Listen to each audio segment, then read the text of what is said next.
مرزا جیلمی کو جو گرفتار کیا گیا ہے وہ 3 MPO کے تحت اس کو گرفتار کیا گیا ہے۔ یہ دراصل اس کو تحفظ دیا گیا ہے کہ کہیں اس کو نقصان نہ پہنچے، کہیں کسی وجہ سے اس کی جو ہے وہ لوگ اس کے اوپر حملہ آور نہ ہو جائے، یہ اس کو تحفظ دیا گیا ہے، نہ کہ اس کی گرفتاری کو ہم خوشی کے طور پر منائیں اور یہ سمجھیں کہ اب مرزا جو ہے وہ اپنے منطقی انجام تک پہنچے گا۔ مرزا جیلمی جو ہے اس نے حضور کی شان میں گستاخیاں کی ہیں، اس نے قرآن کے حوالے سے گستاخیاں کی ہیں، آل بیت اطہار کے حوالے سے گستاخیاں کی ہیں، اصحاب رسول کی شان میں گستاخیاں کی ہیں، اللہ کے ولی جو ہیں اولیاء کرام کی شان میں گستاخیاں کی ہیں۔ اس حوالے سے مرزے کے اوپر 295C جو گستاخی رسول کا قانون ہے اس کے تحت اس پر FIR درج ہونی چاہیے کہ اس نے گستاخی رسول کا ارتکاب کیا ہے۔ مرزا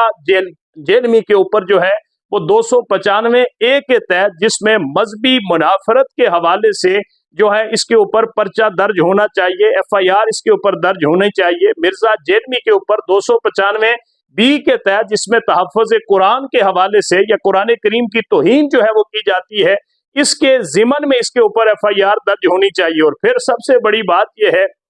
کہ بلاسفیمی کے جو ہمارے ملک کے اندر کیس چل رہے ہیں، جو بلاسفیمرز ہمارے ملک کے اندر بیٹھے ہوئے، بیرون ممالک بیٹھے ہوئے، ان میں یہ سمجھتا ہوں کہ سب سے بڑا جو بلاسفیمر ہمارے ملک کے اندر بیٹھا ہے وہ مرزا جیلمی بیٹھا ہوا ہے۔ سب سے بڑے جو بلاسفیمی کے